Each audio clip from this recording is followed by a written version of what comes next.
வணக்கம். இன்றைக்கி நம்ம பார்க்க போகிற ரெசிபி என்னென்னா, ஒரு 2 வகையான சட்னி ரெசிபி தான் பார்க்க போகிறோம். ரெண்டுமே இட்லி, தோசை எல்லாத்துக்குமே சூப்பராக இருக்கும். சிம்பிளாக தான் இருக்கும். டேஸ்ட் நல்லா அட்டகாசமாக இருக்கும். ஸோ வாங்க இந்த 2 சட்னியும் எப்படி செய்யலாங்கிறத பார்க்கலாம். இப்போ ஒரு பேன் எடுத்துக்கலாம். இப்போ தேவையான அளவுக்கு எண்ணெய் எடுத்துக்கலாம். இப்போ எண்ணெய் நல்லா சூடானதும் மீடியம் சைஸாக ஒரு பெரிய வெங்காயம் கட் பண்ணியிருக்கேன். இந்த சைஸுக்கு அதையும் சேர்த்துக்கலாம். அதோட ஒரு 20 சின்ன வெங்காயமும் சேர்த்துக்கலாம். குட்டி குட்டியாக இருக்கிறதுனால 20 இருக்கும். இது அது கூடவே ஒரு 5-6 பல் பூண்டு சேர்த்துக்கலாம். இது எல்லாத்தையும் நல்லா வச்சுக்கலாம். இதோடவே ஒரு 10 வரமிளகாய் சேர்த்துக்கலாம். இது வந்து காரம் கம்மியாக தான் இருக்கும், அதனால நான் வந்து 10 எடுத்துருக்கேன். இது கூடவே பார்த்திங்கன்னா ஒரு 4 வந்து காஷ்மீரி மிளகாய் சேர்த்துக்கலாம். இது வந்து கலருக்காக தான். இது இருந்துச்சுன்னா சேர்த்துக்கோங்க, இல்லைன்னா பிரச்சனை இல்லை. இதையும் சேர்த்து வதக்கிக்கலாம். காரம் அதிகமான மிளகாய் இருந்துச்சுன்னா நீங்கள் கம்மியாகவே சேர்த்துக்கோங்க. இது கூடவே ஒரு கொத்து கருவேப்பிலையில் சேர்த்துக்கலாம். இப்போ இதோட மீடியம் சைஸாக ஒரு தக்காளி கட் பண்ணதை சேர்த்துக்கலாம். சின்ன தக்காளியாக இருந்தால் 2 எடுத்துக்கோங்க. இப்போ இது கொஞ்சமாக உப்பு சேர்த்துக்கலாம். இப்போ இதில் சுண்டைக்காய் சைஸுக்கு புளி சேர்த்துக்கலாம். ரொம்ப சேர்க்கக்கூடாது, கொஞ்சமாக சேர்த்திங்கன்னா போதும். ஏன்னா தக்காளி சேர்த்துக்கிறதுனால அந்த புளி சேர்த்தோம்னா இந்த டேஸ்ட் வந்து நல்லா எடுத்து கொடுக்கும். இப்போ வெங்காயம் தக்காளி எல்லாமே ஓரளவுக்கு வதங்கிடுச்சு. இதில் வந்து நல்லா ஒரு கைப்பிடி அளவுக்கு பொட்டுக்கடலை வந்து சேர்த்துக்கலாம். இதையும் சேர்த்து நல்லா வதக்கிக்கலாம். இப்போ இதோட ஒரு கைப்பிடிக்கு துருவின தேங்காய் சேர்த்துக்கலாம். இதையும் சேர்த்து பரட்டி விட்டுக்கலாம்.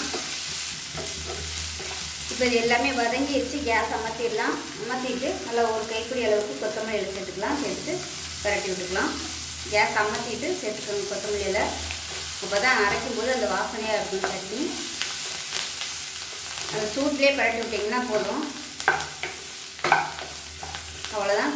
மல்லி இலை நல்லா வதங்கிடுச்சு. இப்போ இது ஆற விட்டுட்டு நல்லா நைஸாக அரைச்சிட்டு பார்க்கலாம். இப்போ நல்லா ஆறிடுச்சு. மிக்ஸி ஜாருக்கு சேர்த்துக்கலாம்.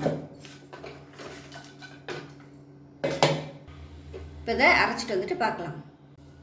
இப்போ சட்னி அரைச்சாச்சு. இன்னும் கூட நீங்கள் தண்ணி ஊற்றிக்கலாம். இப்போ மிக்சியில் அலசிட்டு அந்த தண்ணியை சேர்த்துக்கலாம். இப்போ நல்லா கலந்து விட்டுக்கலாம். இந்த சட்னி வந்து தண்ணியாக இருந்தால் தான் நல்லாயிருக்கும். இப்போ இதில் கடுகு, உளுந்து, பெருங்காயம், கருவேப்பிலை போட்டு தாளிச்சு அதை சேர்த்துக்கலாம். அவ்வளோதான். அருமையான சட்னி ரெடி ஆயிடுச்சு. இட்லி தோசைக்கெலாம் அருமையாக இருக்கும். சுட சுட இட்லிக்கு இது மாதிரி செஞ்சு சாப்பிட்டு பாருங்கள், அட்டகாசமாக இருக்கும். ஸோ நான் வந்து இன்றைக்கி இவ்வளோ மிளகா போட்டுமே காரம் வந்து கம்மியாக தான் இருக்குது. ஏன்னா நம்ம பொட்டுக்கடலை தேங்காய்லாம் சேர்க்குறதுனால காரம் வந்து குறைஞ்சிரும். அதனால் காரம் வந்து கொஞ்சம் அதிகமாகவே சேர்த்திங்கன்னா தான் இந்த சட்னி நல்லாயிருக்கும். அவ்வளோதான். செஞ்சு வந்து தேவையான அளவுக்கு எண்ணெய் சேர்த்துக்கலாம்.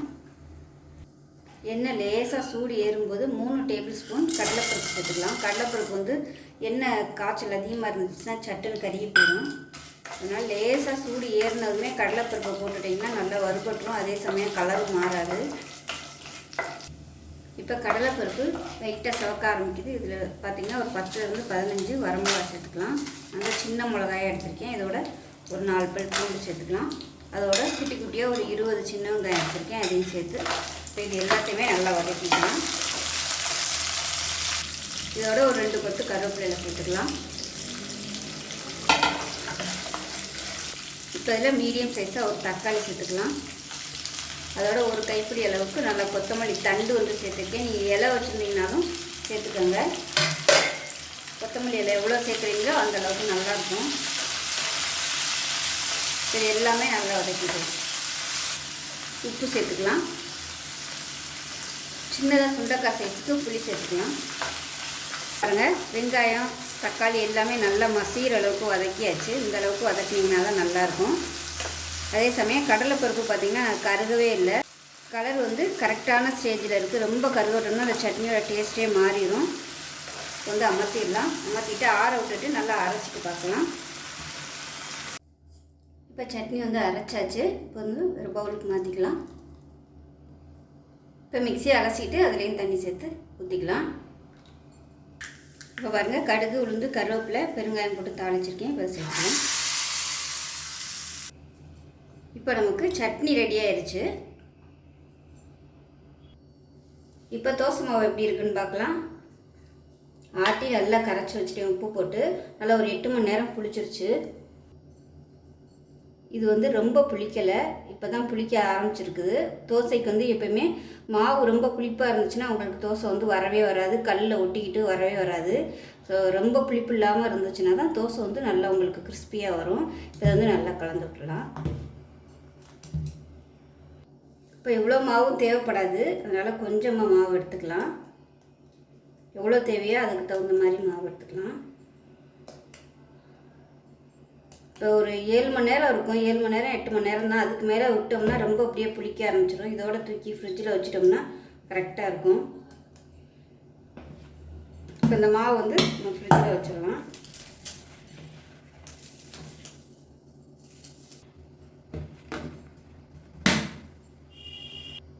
இப்போ இந்த மாவில் ஒரு 1/2 டேபிள் ஸ்பூன் ஜீனி சேர்த்துக்கலாம். நல்லா முறுமுறுன்னு கோல்டன் கலரில் வரும். ரொம்ப சேர்க்கக்கூடாது, ரொம்ப சேர்த்தோம்னா டக்குன்னு கருகி போயிடும். இப்போ கல் நல்லா காஞ்சிருச்சு. தண்ணி தெளித்து சூடு வந்து குறைச்சிக்கலாம். இப்போ லைட்டாக எண்ணெய் தடவிக்கலாம். இப்போ மாவு ரெடியாக இருக்குது, தோசை ஊற்றிடலாம்.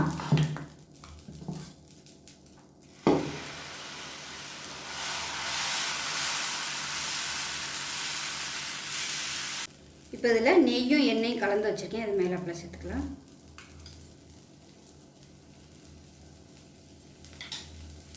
இந்த தோசைக்கல்லில் கொஞ்சமாக எண்ணெய் ஊற்றிட்டு இந்த மாதிரி ஸ்ப்ரெட் பண்ணி விட்டிங்கன்னா உங்களுக்கு எல்லா இடமும் எண்ணெய் வந்து நல்லா போடும், எல்லா இடமும் நல்லா ரோஸ்ட் ஆகி வரும். மீடியமாக இருக்கட்டும். பொறுமையாக தான் வேக விடணும். நல்லா கிறிஸ்பியாக மொறுமொறுன்னு வரணும்னா பொறுமையாக இருக்கணும். இப்போ கொஞ்சம் நல்லா மொறுமொறுன்னு வந்துடுச்சு. இப்போ வந்து அடுப்பு லேசாக அதிகப்படுத்திக்கலாம். இது வந்து எடுத்துடலாம். உங்களுக்கு எந்த அளவுக்கு மொறுமொறுன்னு வேணுமோ அதுக்கு தகுந்த மாதிரி நீங்கள் வந்து எடுத்துக்கலாம்.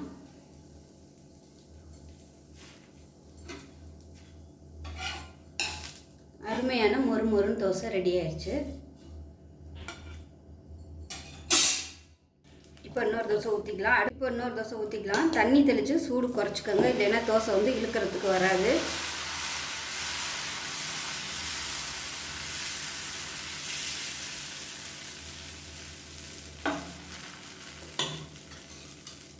கலர் வந்து உங்களோட விருப்பம் தான். இன்னும் கொஞ்சம் நேரம் வச்சுருந்தீங்கன்னா நல்ல கலராக வரும். இல்லை கலர் கம்மியாக வேணும்னு நினச்சிங்கன்னா நீங்கள் கலர் கம்மியாகவே எடுத்துக்கலாம். இப்போ பாருங்கள், ரெண்டாவது ஊற்றுனதும் சூப்பராக ரெடி ஆயிடுச்சு. எடுத்துடலாம்.